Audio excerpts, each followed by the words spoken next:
Assalamualaikum warahmatullahi wabarakatuh. Bab 1 kemarin, di kelas 12 kita sudah mempelajari tentang surat lamaran pekerjaan. Apa itu surat lamaran pekerjaan, jenisnya, bagiannya, contoh surat lamaran pekerjaan, sistematikanya anak ibu menuliskan surat lamaran pekerjaan ya. Setelah selesai lamaran pekerjaan, kita masuk ke pelajaran bab 2 ya. Di pelajaran bab 2 ini tentang menikmati cerita sejarah ya. Kita akan mempelajari tentang cerita sejarah. Yang diharapkan setelah mempelajari bab 2 ini adalah anak-anak ibu nanti akan bisa menuliskan novel sejarah atau cerita sejarah. Bagaimana menuliskannya, Bu? Nah, sebelum disuruh menuliskan, otomatis kita harus mempelajarinya dulu. Tidak sulit-sulit. Novel sejarahnya nanti yang ditulis adalah novel sejarah hidup anak-anak ibu sendiri. Baik, kita mulai ya pelajaran kita. Novel sejarah. Apa sih itu novel sejarah? Novel sejarah itu adalah novel yang di dalamnya menjelaskan atau menceritakan tentang fakta kejadian masa lalu. Menceritakan fakta kejadian masa lalu yang menjadi asal-muasal terjadinya sesuatu yang memiliki nilai kesejarahan. Bisa dia berupa naratif atau cerita ya, atau bisa juga dia berupa deskriptif ya. Jika novel sejarah itu termasuk ke dalam naratif apabila menggunakan urutan peristiwa, kapan terjadinya, kemudian urutan waktunya ya. Kemudian, jika novel sejarah itu disajikan dengan kata-kata atau menggambarkan semuanya deskriptifnya itu digambarkan, masuklah dia tadi ke dalam novel yang bersifat deskriptif ya. Jadi, dapat disimpulkan tadi novel sejarah itu adalah novel yang menceritakan kejadian masa lalu yang memiliki nilai kesejarahan ya. Kita masuk yang kedua, jenis-jenis novel sejarah ya. Novel sejarah ini sebenarnya bisa dikategorikan sebagai novel ulang atau disebut dengan rekon ya, disebut dengan rekon atau tadi novel ulang ya. Jadi novel ulang atau rekon ini dibagi menjadi 3 bagian. Yang pertama adalah rekon pribadi. Apa itu rekon pribadi, Bu? Nah, rekon pribadi ini adalah novel ya, novel yang memuat kejadian atau penulisnya harus terlibat ya. Penulisnya terlibat secara langsung.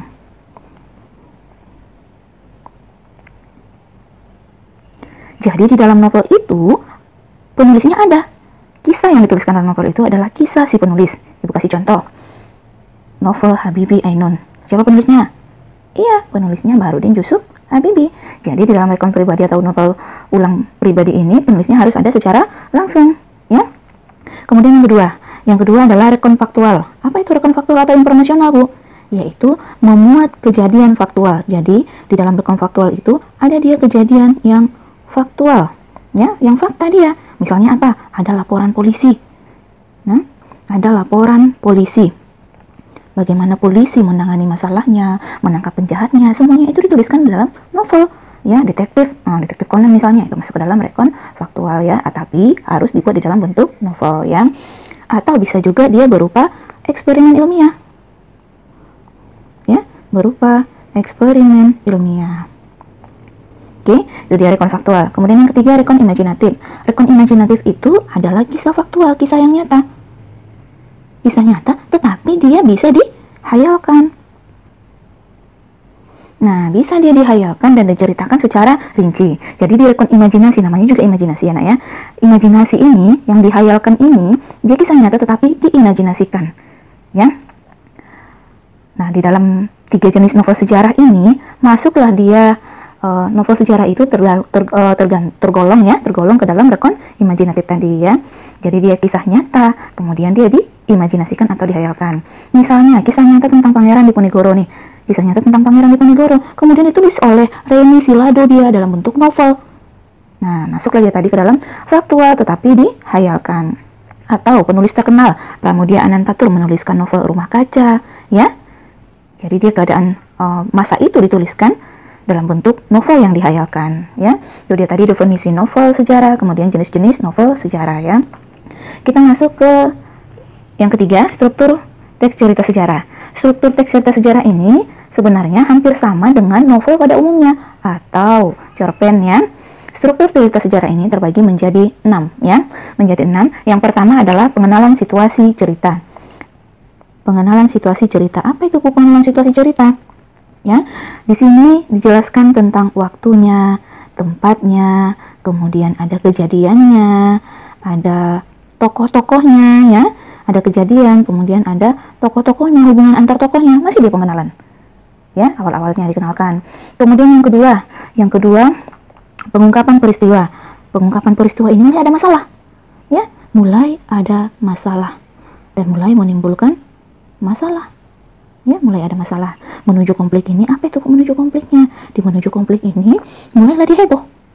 Ya, ada kehebohan, ada kegembiraan, heboh ya. Kemudian ada kegembiraan. Selanjutnya ada masalah-masalah yang makin susah, makin ribet ya. Yang keempat adalah puncak konflik ya. Di bagian puncak konflik ini masalahnya sudah semakin, ya namanya puncak ya kan, masalahnya semakin mendebarkan ya. Di sini dia semakin mendebarkan. Kemudian di bagian penyelesaian atau resolusi, di bagian penyelesaian ini mulailah dia ada penilaian tentang sikap-sikapnya ya. Ada penilaian tentang sikap. Bagaimana dia seharusnya menyelesaikan masalahnya. Bagian yang keenam, koda, sering juga kita sebut sebagai bagian penutup ya. Tidak semua novel ada penutupnya. Ada penulis yang memberikan penutupnya itu kepada si pembaca, dan ada novel yang penulisnya menuliskan langsung bagian penutupnya, atau disebut juga ini bagian komentar. Ya. Jika digambarkan, struktur teks cerita sejarah itu seperti ini. Ya. Jadi, struktur teks cerita sejarah itu ada 6 tadi ya, nak ya. Yang pertama bagian tadi pengenalan situasi cerita. Kita kasih contoh nih, cerita sejarahnya adalah Habibie Ainun. Di yang pertama, dikenalkan waktu, tempat, kejadian, dan tokohnya dikenalkan. Baharudin Yusuf Habibie itu nama panggilannya adalah Rudi Habibie dan sering dipanggil Rudi. Dikenalkan waktunya, ketika itu libur kuliah ya. Kemudian Rudi Habibie pulang dari Jerman, kembali ke Bandung. Di Bandung ketika dia silaturahim bersama abangnya ke rumahnya Ainun, abangnya masuk ke dalam rumah, sedangkan Rudi ada di dalam mobil ya, di dalam mobil. Kemudian tidak keluar abangnya karena merasa bosan dalam mobil. Rudi pun masuk ke dalam rumah, dan ternyata ketika masuk ke dalam rumah dia bertemu dengan Ainun. Nah, bertemu dengan tokoh Ainun, tempatnya tadi di rumahnya ya, di rumah Ainun. Rudi melihat, loh, ini Ainun kan? Ainun yang dulu waktu SMA yang hitam, sekarang kok putih ya? Makanya Rudi mengatakan gula merah berubah menjadi gula putih. Kemudian karena melihat Ainun yang begitu cantik ya, kejadiannya tadi melihat begitu cantiknya Ainun, ada rasa-rasa ya, ada rasa suka kepada Ainun. Ketika lebarannya lagi, jelaskan waktunya. Ketika lebarannya lagi, Rudi kembali silaturahim lagi ke sana, mulailah Rudi bercerita dengan Ainun tentang kisah-kisah masa SMA-nya ya. Jadi bagian yang pertama tadi pengenalan situasi cerita. Kita masuk ke yang kedua, pengungkapan peristiwa ya. Pengungkapan peristiwa ini berisi tadi mulai ada masalah. Karena tadi sudah cocok Habibie dan Ainun ya, menikahlah mereka. Disetujui menikah. Nah, Ainun yang waktu itu setelah selesai kedokteran di Universitas Indonesia dibawa oleh Habibie, dibawa ke Jerman ya. Di Jerman yang dulunya Ainun itu sebagai seorang dokter, ternyata di Jerman tidak bisa dimanfaatkan ilmunya. Kenapa? Karena Ainun tidak bisa berbahasa Jerman. Mulailah dia ada masalah. Ya, mulai ada masalah. Tidak bisa berbahasa Jerman, otomatis hanya di rumah saja. Ya, hanya di apartemen saja. Jadi semuanya dikerjakan sendiri oleh Ainun karena rasa cinta dan sayangnya kepada Rudi Habibie. Ainun melepaskan dokternya. Jadi ilmu kedokterannya itu hanya digunakan untuk dirinya, untuk keluarganya, bukan untuk bekerja. Mulai ada masalah. Ketika pertama kali hamil, tidak bisa kemana-mana, sakit, tidak bisa kemana-mana. Nah, kemudian masalah-masalahnya tadi mulai banyak ya. Ainun menyelesaikan masalahnya sendiri, berusaha menyelesaikan masalahnya sendiri, menuliskan masalahnya dalam bentuk diary ya. Lanjut yang ketiga adalah menuju konflik. Di menuju konflik ini mulai ada masalahnya. Ada kegembiraan, gembira senang ketika sudah melahirkan, kemudian menjahit baju sendiri ya, membuat semua popok-popok bayi sendiri oleh Ainun ya. Ada kegembiraan, kemudian ada kehebohan ya. Kehebohan, mulailah sakit anak. Mulailah heboh mencari ke rumah sakit. Lama-lama Ainun juga belajar bahasa Jerman ya. Jadi tadi di bagian menuju konflik ini adalah ada heboh dan ada kegembiraan tadi ya. Kemudian bagian puncak konflik ibaratkan gunung nih. Ibaratkan gunung yang akan meletus, dia berada di atasnya, berada di puncaknya. Maka keluarlah dia laharnya, mendebarkannya. Anak-anak sudah semakin besar. Kemudian Habibie semakin sibuk ya, dipanggil ke Indonesia, Jerman, bolak-balik. Kemudian ternyata selama ini Ainun juga memiliki sakit kanker dan tidak pernah diceritakan kepada Habibie ya. Ada sesuatu yang mendebarkan ya, mendebarkan sekali ketika stadium 4 kanker. Sama sekali Habibie tidak tahu bagaimana sakitnya Ainun ya. Kisah yang mendebarkan ketika sakit itu ditahan sendiri ya, karena cintanya kepada Habibie. Ainun karena sayangnya kepada Habibie tidak menceritakan sakitnya. Ainun karena sayangnya kepada Habibie, karena melihat Habibie begitu sibuk, bahkan air minum yang disediakan oleh Ainun sendiri pun tidak disentuh oleh Habibie karena tidak tahu, karena asyik dengan membuat rangkaian pesawat, asyik dengan pekerjaannya. Jadi di bagian mendebarkan ini dikisahkan bagaimana tadi Ainun menyelesaikan, bagaimana hebohnya masalah kankernya diselesaikan sendiri ya. Kemudian yang kelima adalah bagian penyelesaiannya. Di bagian penyelesaian ini atau disebut dengan evaluasi resolusi ini ada penilaian tentang sikap. Lalu bagaimana sikap seharusnya seorang Habibie melihat istrinya yang sedang sakit ya. Ada penilaian tentang sikapnya ya. Dan ternyata karena Ainun sudah stadium 4 tidak bisa ditolong lagi dan almarhumah. Yang keenam, koda atau penutup atau komentar ya. Di bagian koda ini penulis memberikan kesempatan kepada pembaca untuk berkomentar ya. Terkadang penulis memberikan komentar atau penutup tersendiri dari novelnya. Namun terkadang juga ada penulis yang memberikan penutupnya atau kodanya kepada si pembaca. Dalam novel Habibie Ainun, setelah almarhum Ainun meninggal ya, Pak Habibie merasa kehilangan, merasa menyesal karena ternyata selama ini karena cinta kepada Indonesia telah menyanyiakan cintanya kepada Ainun ya. Berhubung Bu Ainun telah meninggal dan Pak Habibie merasa kehilangan sekali, Pak Habibie sakit. Kemudian Pak Habibie dibawa ke rumah sakit, ternyata tidak ada sakitnya. Selanjutnya ke psikiater, disuruhlah oleh psikiater untuk menuliskan novel. Maka jadilah dia novel Habibie dan Ainun. Kita lanjut materi kita dengan bagian yang keempat, bagian D, perbedaan novel sejarah dengan teks sejarah ya.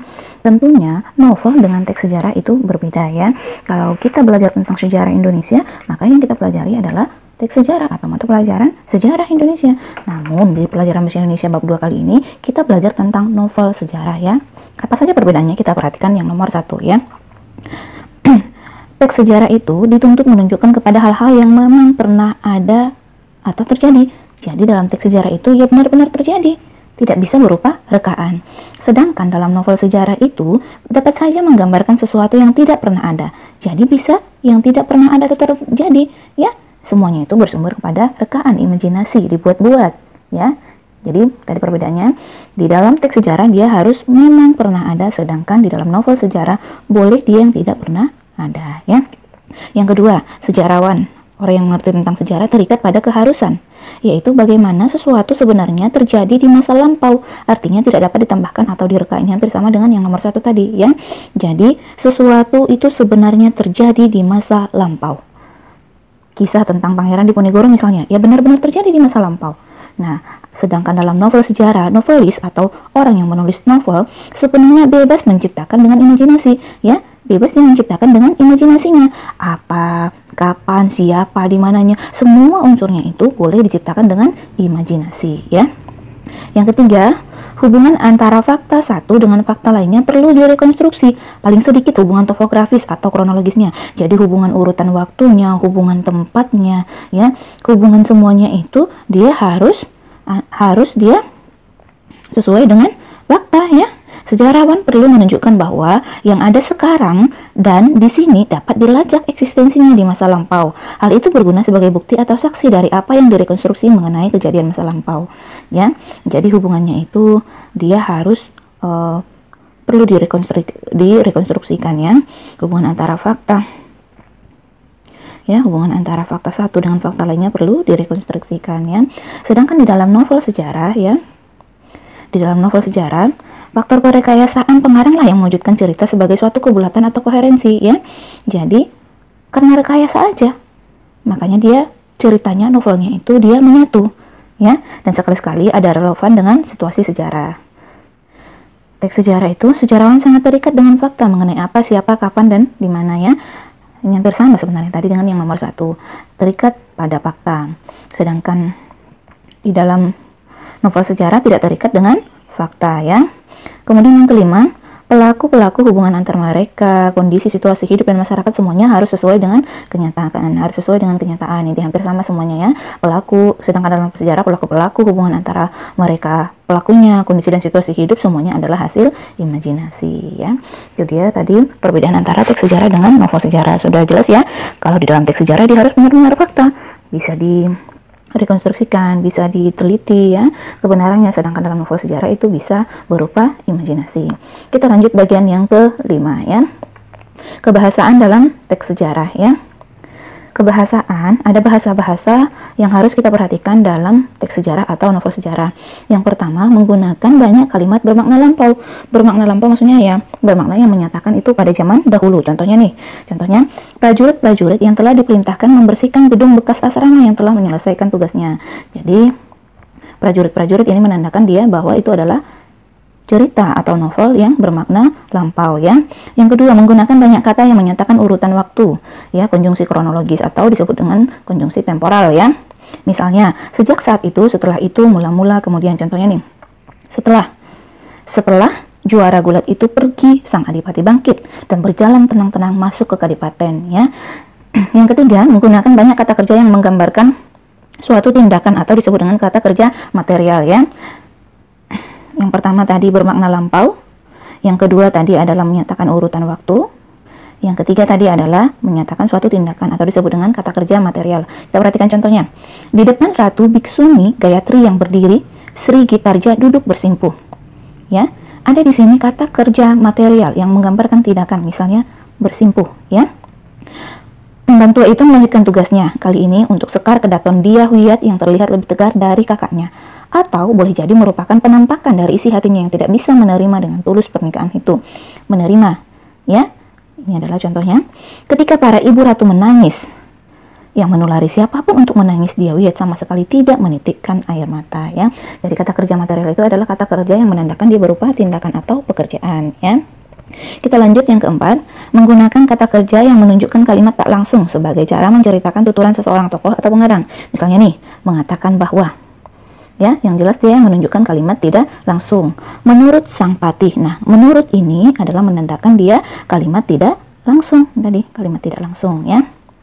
Yang kelima, menggunakan banyak kata kerja yang menyatakan sesuatu yang dipikirkan atau dirasakan oleh tokoh, atau disebut juga dengan kata kerja mental ya. Sesuatu yang dipikirkan atau kata kerja mental ya. Kalau tadi sesuatu yang dikerjakan itu disebut dengan kata kerja material.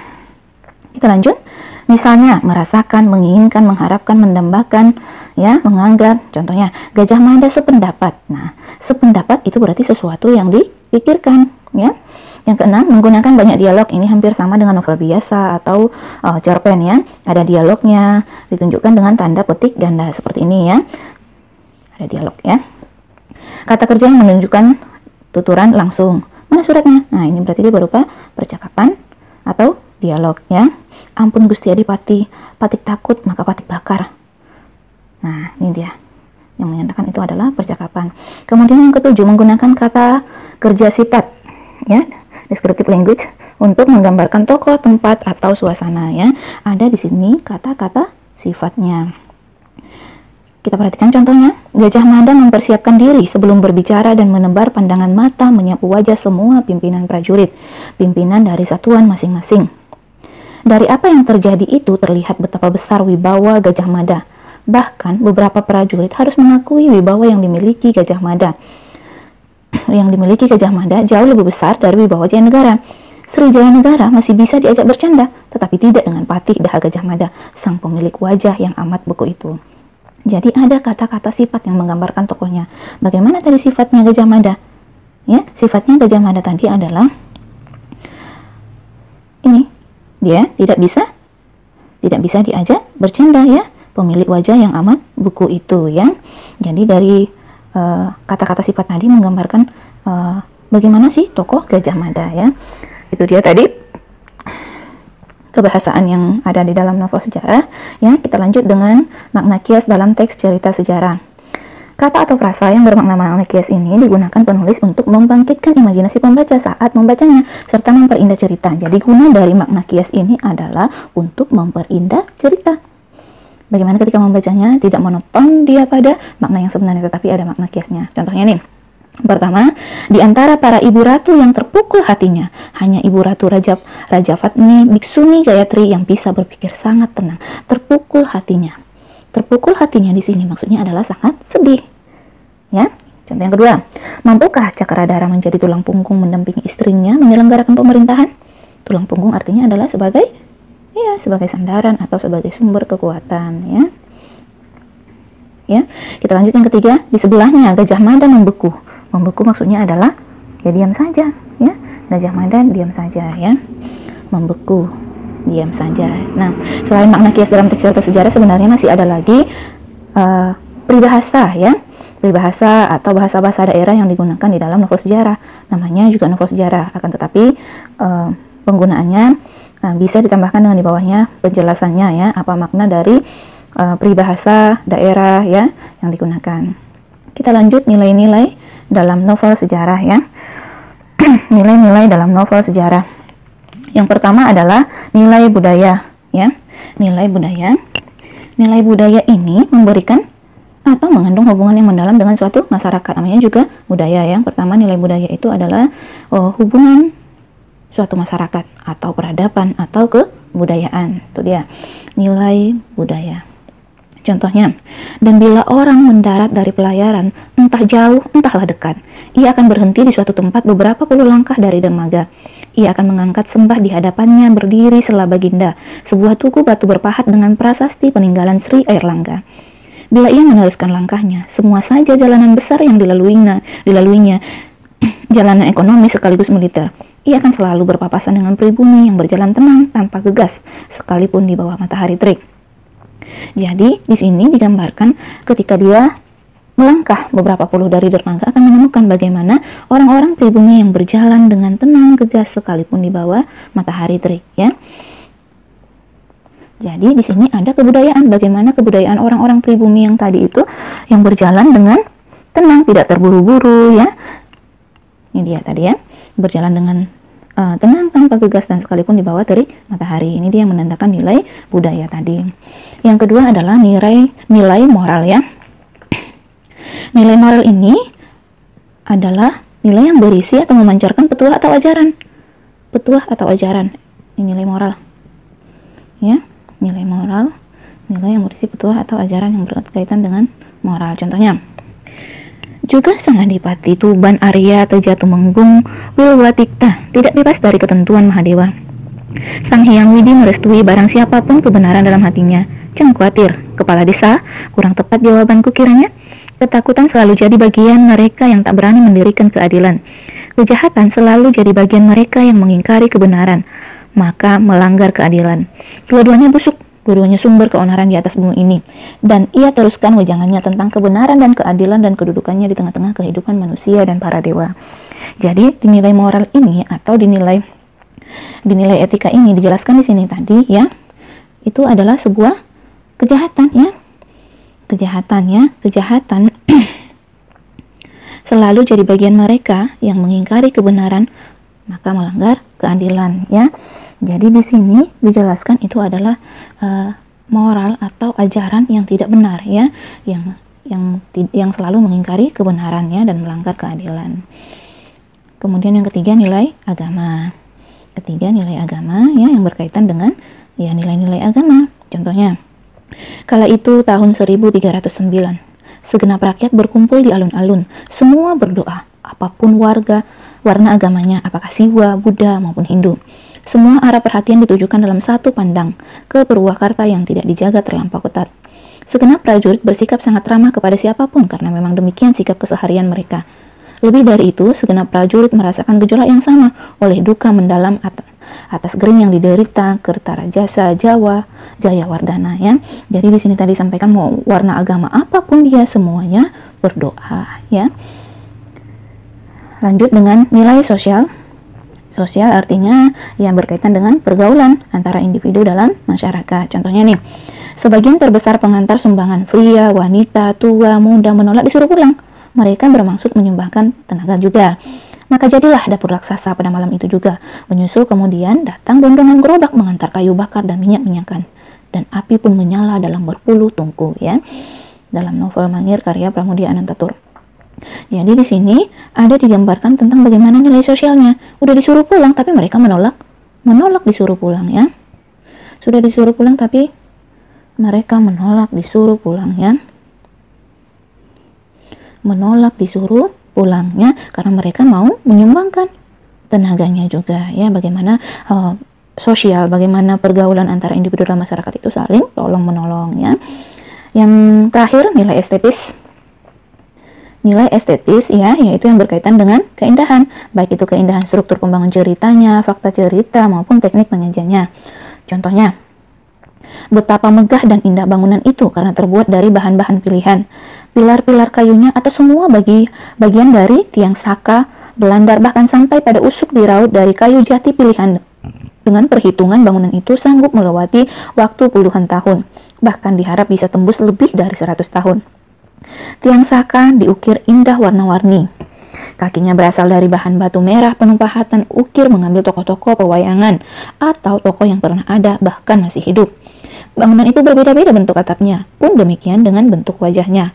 Halaman 3 istana utama itu diatur rapi dengan sepanjang jalan ditanami pohon tanjung, kesara, dan cempaka. Melingkar-lingkar di halaman adalah tanaman bunga perdu, ya. Dalam novel Gajah Mada bergelut dalam Kemelut Tahta dan Angkara, ya. Jadi di sini digambarkan nilai keindahan dari deskripsi tempat tadi, ya.